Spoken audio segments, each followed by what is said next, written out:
A ideia é a seguinte, nós vamos perguntando isso aqui por possivelmente, cuidado com as teorias da conspiração que deixa a gente meio fora nos tenta levar para fora da realidade, certo, pessoal? Mas vamos aí, eu gosto das teorias também da conspiração para alguém do gênero, mas para a gente não voar muito do assunto.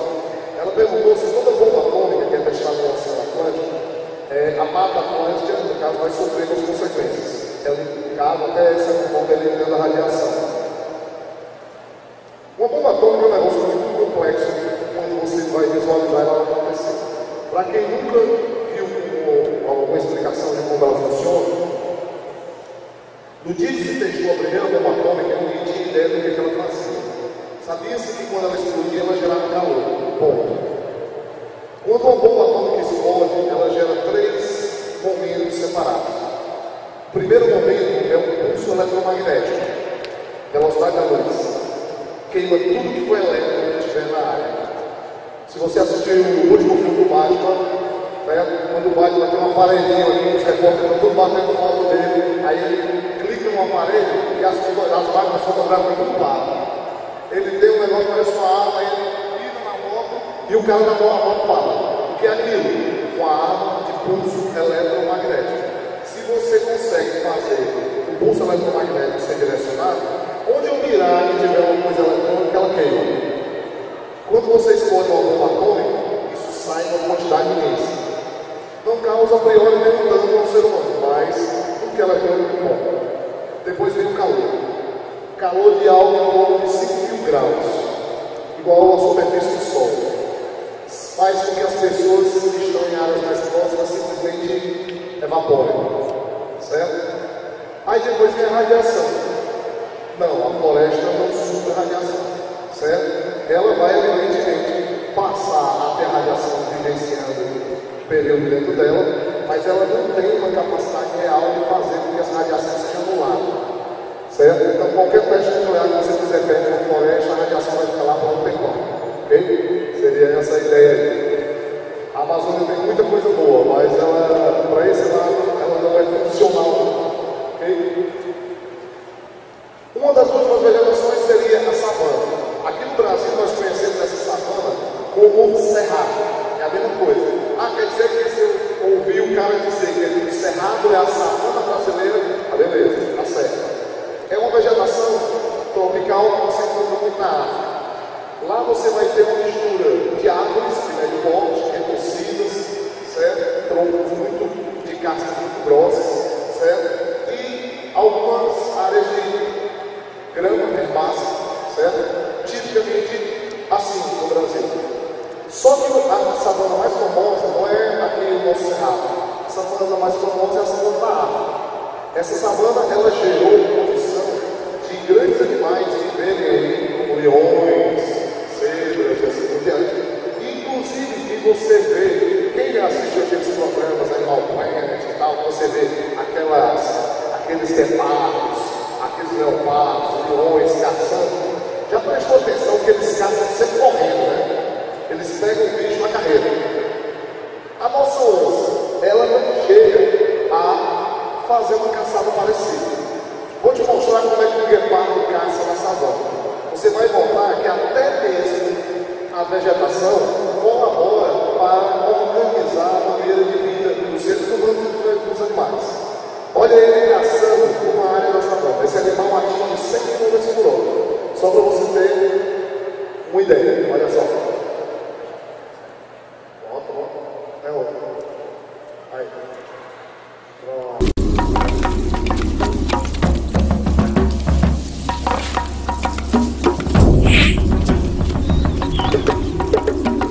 Un guepardo puede alcanzar los 64 km por hora en 3 zancadas. Segundos más tarde puede llegar a los 113.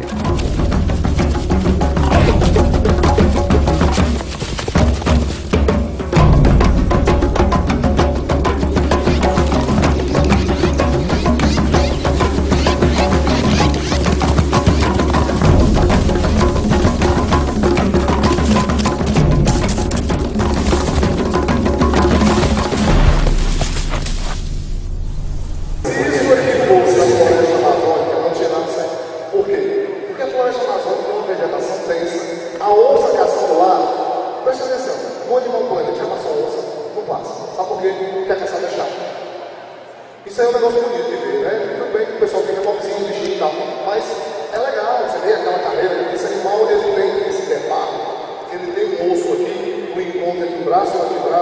só para dar rasteira. Ele corre, quando ele encosta do lado, como se estivesse emparelhando na vaquejada, né? Ele passa a rasteira do animal e ele cai. Agora ele só consegue fazer isso porque a vegetação deixa.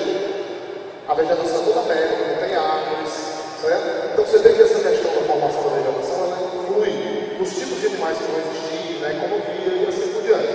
Okay? Você vai ter aí mais uma delas. E a última vegetação seria a vegetação desértica. Tá? Essa vegetação desértica, falo dela aqui depois nas fotos. Essa vegetação desértica está nas áreas mais secas do planeta. Aproveitando a deixa, não guardem essa ideia errada na mente. Aqui no Nordeste, nós vivemos no deserto, no área desértica? Não. Quem disser isso é porque tem pouco conhecimento de causa, certo? O pessoal gosta de generalizar. Ah, pastor, mas eu ouvi falar que nós estamos sofrendo desertificação. Aí não serve. Desertificação é uma coisa, viver no deserto é outra, certo? Nós não temos desertos ainda formados 100% do Brasil. Para não dizer que não tem, até temos. Sabe onde é o nosso primeiro deserto que está mais ou menos formado? Lá no Rio Grande do Sul. Quem é que imaginava, né? Os gaúchos tiveram o primeiro deserto do Brasil. Por quê? Eles plantavam em excesso, criavam gado em excesso, mataram o solo e nada nasce mais lá. É chamado de deserto dos Pampas. Agora, nós aqui no Nordeste vivemos em clima semi-árido. Semi quer dizer quase. Então é quase deserto, mas não é. Para ter ideia, quanto chove no deserto? 250 milhões de chuva por ano. Quanto chove aqui no Nordeste? Pode variar de 300 a 800 na média. Isso quer dizer muito mais que o dobro. Ah, mas pouco ainda? Cara, não é pouco não. Sabe qual é o problema da nossa chuva aqui? É que a chuva cai toda numa época só. Se a gente tivesse esses 800 milímetros chovendo durante o ano, a gente não tinha problema com nada. O problema aqui é que junta tudo em 3 meses e a gente passa os outros 9 meses sem nada. E vem e mexe em as secas, né? Aqui realmente baldeia mesmo a questão. Mas o deserto é isso. As chuvas nunca ultrapassam os 300, 150 a média. Se você tem uma vegetação que vive numa área que tem tão pouca chuva, ela tem que se adaptar. Ela passa pelo que você conhece como xeromorfismo. Xeromorfismo é uma palavra que vem do latim. Morfismo quer dizer forma. Xero quer dizer seco.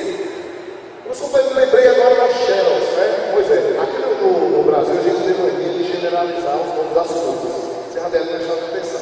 Professores de português falam essas histórias aí. Tipo, o cara vai falar de bombril, né? O nome do negócio é palha de aço.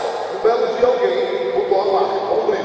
E a gente vai comprar no mercantil, na mercearia, ele deu bombril. Não tem nada a ver, né? O cara vai tirar uma outra marca, mas a gente põe bombril. Sandália havaiana, a gente não chama mais havaiana só porque tem a marca havaiana. É aquele tipo de sandália que foi generalizado. Xerox é a mesma coisa. A Xerox é o nome de uma companhia, certo? Essa companhia, ela foi criada especificamente para dar origem a uma máquina nova que eles tinham inventado. Só se tinha copiadora com tinta líquida. E eles inventaram uma tinta sólida. Se tu pegar um toner de Xerox, tu vai notar que ele é sólido. Tu balançar, tu vai ouvir um pãozinho lá dentro. Aí os caras que não tinham feito a tinta seca, eles botaram o nome da fábrica de Xerox. Aí a gente, quando viu as primeiras Xerox chegarem aqui no Brasil, a gente passou a dizer, é a máquina de Xerox. E hoje ainda pior a situação, porque a gente vai dizer, me presta teu livro que eu vou tirar um Xerox. Foi duplamente generalizado.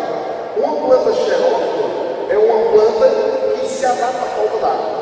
Como é que a planta pode se adaptar? De diversas maneiras. Perda de folhas. Olha para cá. Olha aquela plantinha ali no canto direito em cima. Toda seca, sem uma folha. Você jura que aquilo ali está morto. Não, morreu, acabou, não tem jeitão. Deixa cair umas gotinhas de chuva em cima dela. Ela floresce todinha, as folhas aparecem. Ela é xerófila, ela está guardando as forças. Ela guarda os nutrientes do interior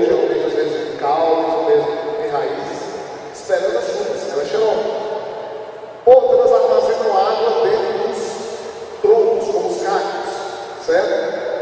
Trocam as folhas, perdem as folhas, botam espinhos no lugar.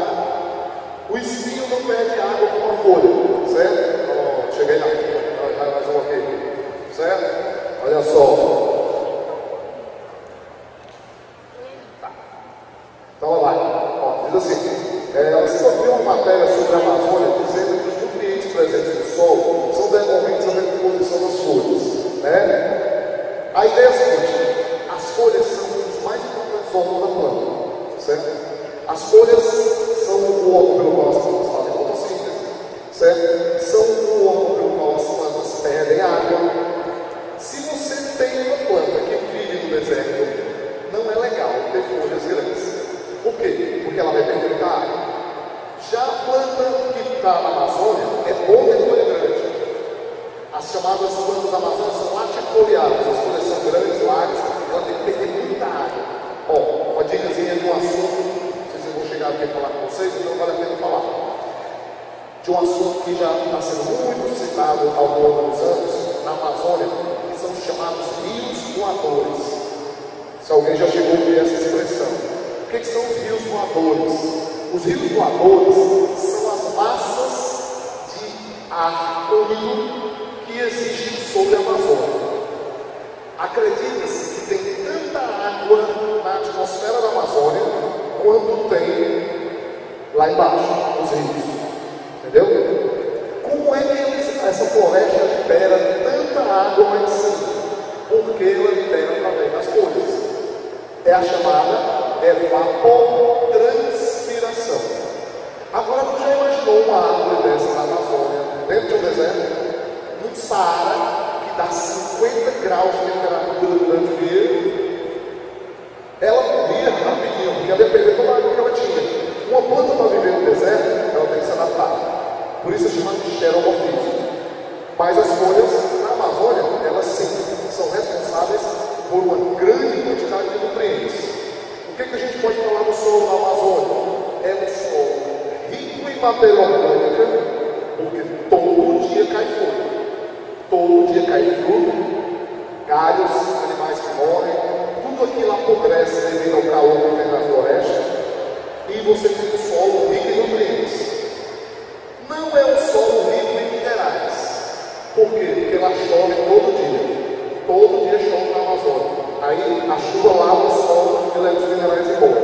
Mas se você tem uma grande quantidade de folhas que caem, você gera nutrientes no solo. Isso aí é uma realidade. Certo? Então isso aí estaria claro. Com certeza. Essa, portanto, a realização desértica seria a conclusão para a gente chegar aqui. Deixa eu finalizar as duas últimas perguntas para a gente ir para o próximo assunto. E como eu citei, é um dos mais importantes. Olha só.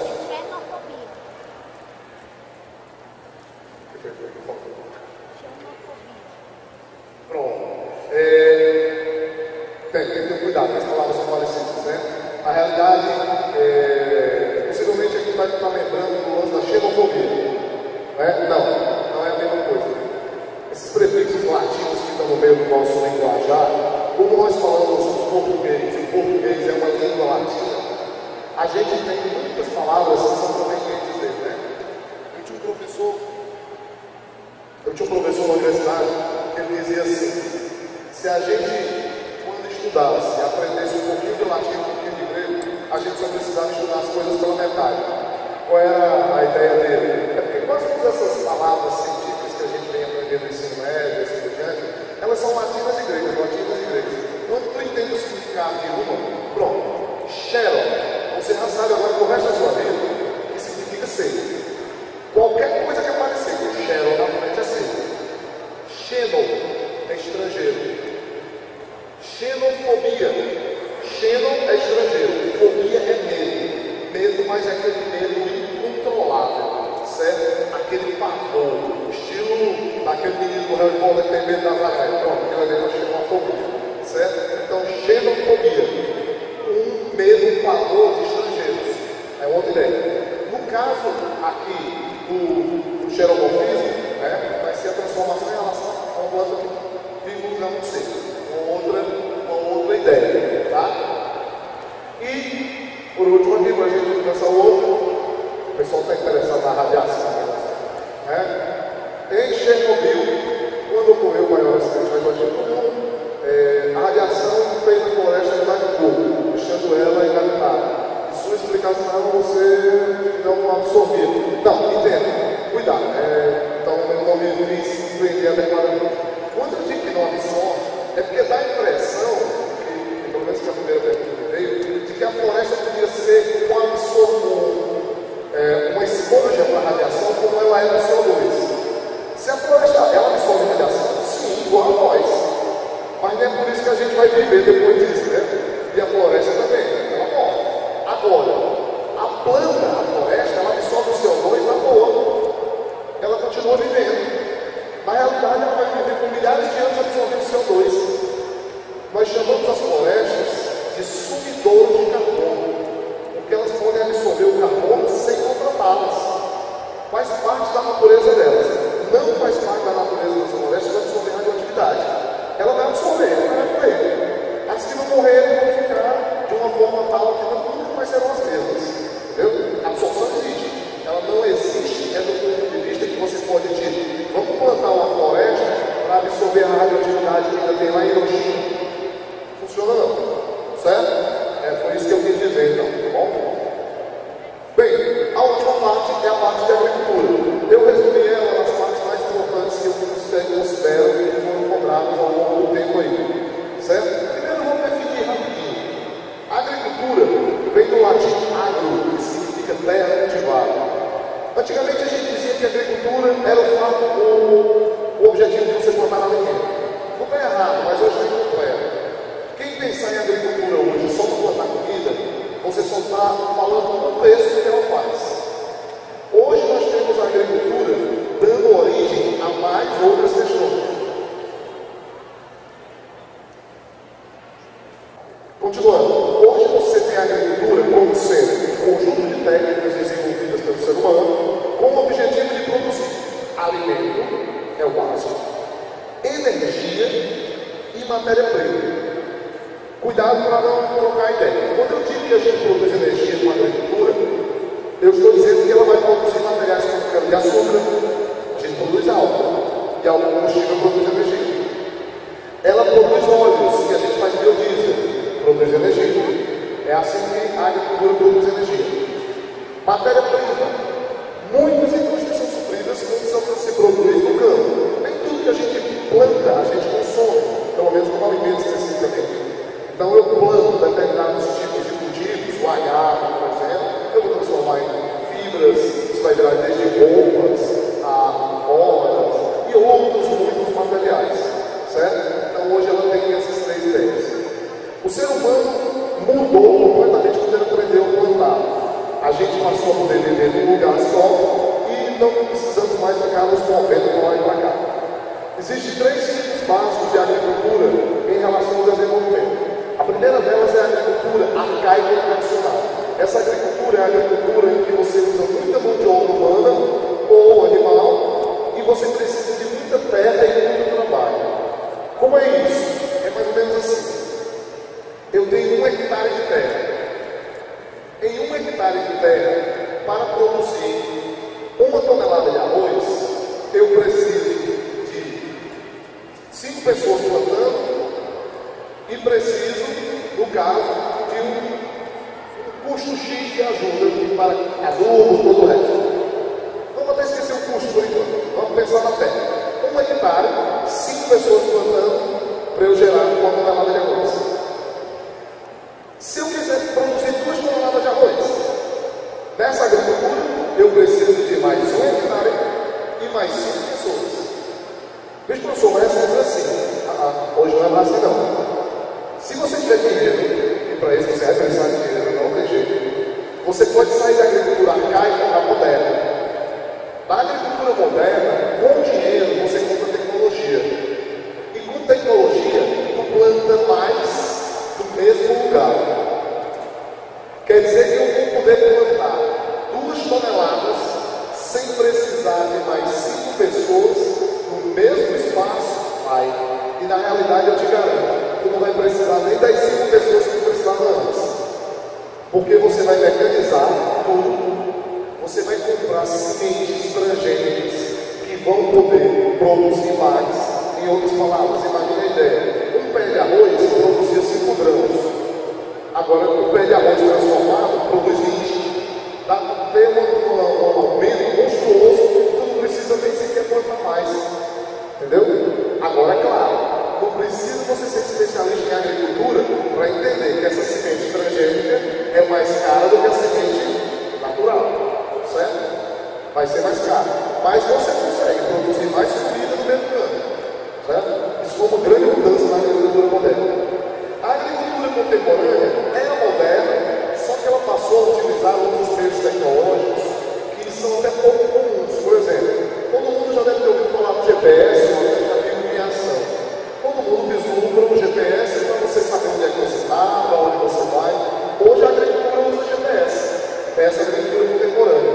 Tu bota o GPS no trator e bota o trator para trabalhar, liga no GPS e piloto automático. Ele vai sozinho, você não precisa dirigir.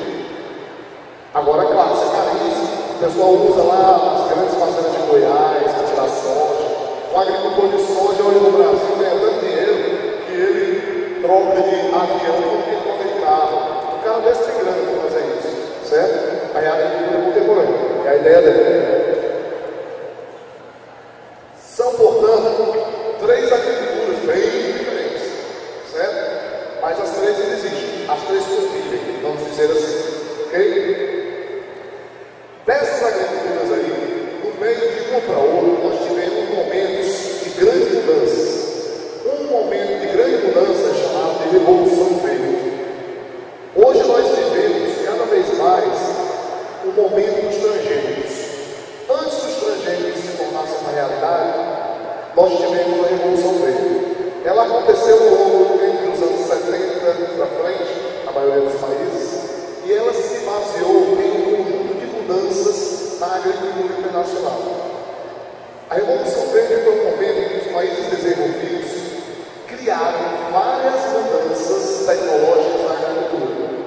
Boa parte dessas mudanças estavam nas sementes. Eles pegaram sementes e modificaram elas geneticamente pela primeira vez.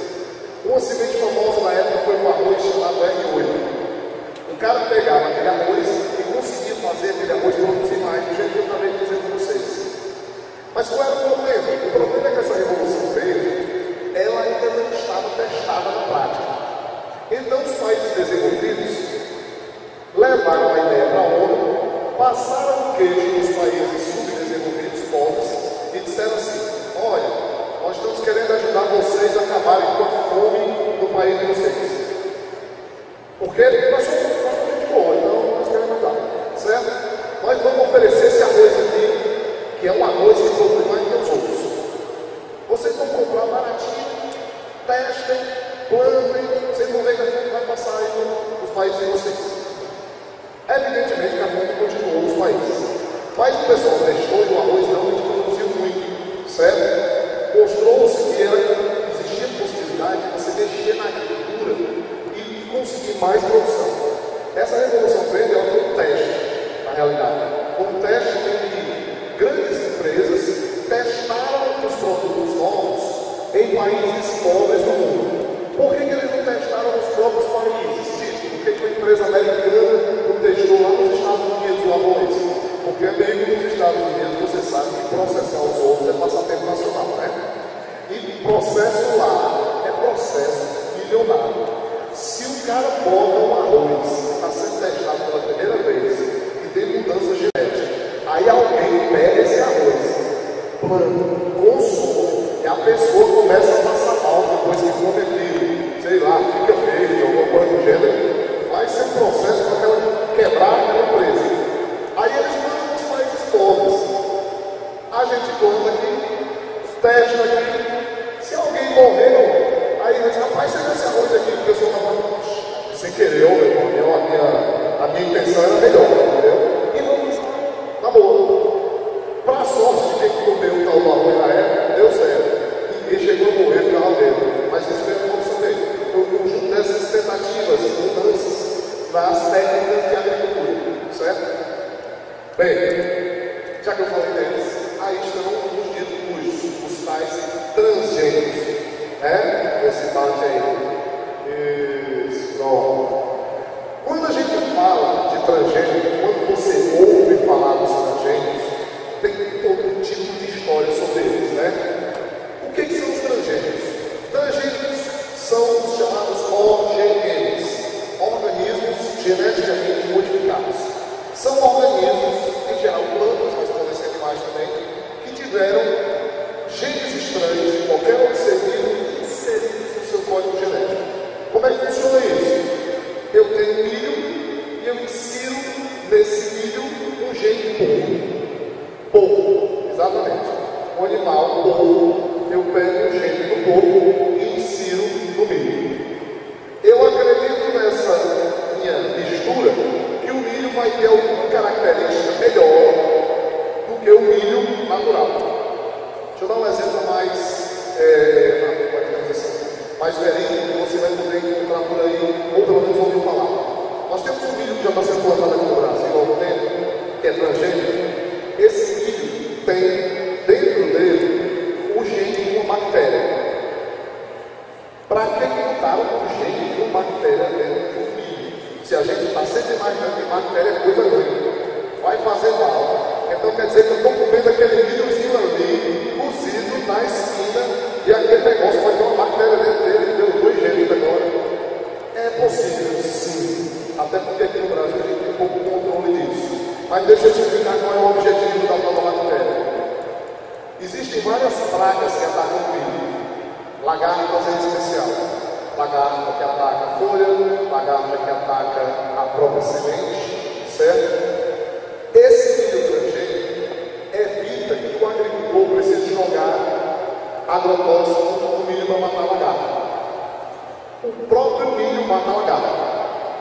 Em outras palavras, quando a lagarta começa a ver o milho crescer e vai lá comer a folha, ao comer ela morre. Certo? Então é um milho que já tem pronto agrotóxico dentro dele. Certo? Isso é um exemplo bem de milho transgênico. Então tem uma característica melhorada. Certo? Os transgênicos vão estar hoje todos os supermercados aqui no Brasil. Vou mostrar já aqui um pedacinho para vocês no reportagem. Mas aí vem um ponto. Não só faz mal. Essa é a grande pergunta de todo mundo. Faz mal. Não existe necessariamente nenhum caso que se possa comprovar 100% de que o transgênico fez mal diretamente a uma pessoa que o consumiu. Não pessoas. Porque você sabe que para a gente chegar a consumir um negócio desse, passa por uns testes, né? Aí eles testam ratos, aquela coisa toda. Alguns ratos tiveram tumores cancerígenos ao comer materiais de transgênico. Certo? Transgênicos estão causando morte de pássaros em vários lugares do mundo que consomem aquilo ali. Mas infelizmente nós não temos nenhuma comprovação 100% nem um lado nem do outro do ser humano. O que eu posso dizer que é ruim do transgênico é que quando você compra um semente transgênico, tu tem que comprar um agrotóxico transgênico, tu tem que comprar um adubo transgênico e tudo que tiver ligado a ele. Então você vai ficar sempre dependente do laboratório que produziu aquilo. Certo? Eu não posso comprar então um transgênico milho e botar adubo de vaca normal? Não, ele vai morrer. Certo? Ele é dependente do pacotão. Então você fica dependente também daquilo. Então os caras vão ser PRS de você. O transgênico, ele não se reproduz? Não. A grande maioria dele não se reproduz. Vai comprar a semente, planta, ela vai gerar um material e a priori ela não é, ele não se reproduz. O que a gente não sabe é se de repente não pode acontecer uma mutação. Um animal vem, polinizador, pega pólen de um milho transgênico e joga no milho natural. Então as pessoas têm medo que nasçam super pragas, né? Certo? Mas assim, fora disso, não se tem nenhum ponto. Estamos comendo hoje, está fazendo mal? Não, não tem ninguém caindo por aí, você acabou de possivelmente comer alguma comida já hoje mesmo temperada com óleo de soja transgênico. Mas a gente não sabe daqui a alguns anos. Remédios que existem por aí, ele mexe com essa atenção que às vezes você tem um produto que sai do mercado. É porque vamos descobrir 10 anos depois que ele faz mal. O pessoal comeu, usou e depois fez mal. Certo? Infelizmente é algo que nós ainda deveremos para ver. Quer dizer, eu espero, né? Mas a ideia é essa. E para concluir a ideia da agricultura, nós temos os seguintes tipos: agricultura de subsistência o agricultor produz para si, não tem normalmente excesso, ele tem baixa produtividade, usa comumente aquele excedente no máximo para trocar por necessidades. É uma agricultura que usa ferramentas bem simples, né? É muito comum você encontrar em áreas mais pobres do Brasil pessoas que utilizam a agricultura de subsistência. Ao mesmo tempo, você tem agriculturas muito ricas, muito cheias de tecnologia. A Plantation, ela acompanha o Brasil desde que nós fomos colônia. Ela, no começo, era uma agricultura também bem simples, que tinha 4 características. Mão de obra escrava, só se botava um tipo de material, a agricultura, certo? Usava-se grandes propriedades e tudo que você produzia era exportado. Hoje, ela tirou mão de obra escrava, tá? Mas não tem o resto. Okay? Você tem a nossa plantation de cana-de-açúcar hoje todo mecanizado. Para quem nunca viu uma colheita de cana-de-açúcar com máquinas, essa máquina é de criação nacional. Não dá para colher cana-de-açúcar com outros tipos de colheitadeiras. Está notando que ela parece uma furadeira, né? São 2 brocas de aço que se cruzam, vai rasgando a cana-de-açúcar, jogando ela dentro e se colhe. É uma agricultura já de plantation de nível maior. Na Indonésia, até hoje, o pessoal planta muito chá. Então você vê plantation imensas daquilo. Então quando você tem plantation, você tem muito o mesmo tipo de cultura. É a tipo de monocultura. A agricultura de jardinagem, que é uma agricultura que, para concluir, você vai encontrar na Ásia, certo? Foi uma questão de Enem há uns 2 anos atrás, essa daí. Olhando a imagem, você vai reconhecer, quem já chegou a ter feito talvez na época. Essa agricultura de jardinagem não tem nada a ver com planta de jardim, tá? Isso aí foi criado na Ásia e eles usaram a agricultura, chamaram de jardinagem, porque eles usam em áreas de terraços. Ela é muito boa para você ter condição de ter uma alta produtividade sem muita tecnologia. Como o pessoal da Ásia planta há muito mais tempo do que a gente aqui no Ocidente, eles descobriram os truques para produzir mais. Por exemplo, isso. Se a agricultura põe, no caso, curva de nível, mas não é essa que o Enem mostrou, não. O Enem mostrou isso daqui. Isso aí é a agricultura em terraço. Na China, o pessoal planta em montanhas. Só que as montanhas, se você plantar na montanha do jeito que ela é natural, a água, a chuva quando vier, arrasta tudo e acaba. Aí o que o pessoal fez? Eles escavaram a montanha. Deixaram a montanha toda plana em degraus. E aí plantam dentro dele. Eles passaram a chamar de agricultura de jardinagem? Não, quem deu o nome foram os ocidentais. Porque possivelmente quem chegou para ver isso pela primeira vez, vislumbrou como se fosse um grande jardim. Mas eles plantam cultivos comuns. O arroz deles é plantado todo aí. Certo? Termina sendo bom porque gera em si uma grande quantidade de produção. O incrível é o que eles fizeram na paisagem. Só para a gente finalizar e você poder ver isso na prática. Olha só, na China até hoje são utilizados. Com isso a gente conclui, certo? Espero que o pessoal tenha aproveitado. Todo mundo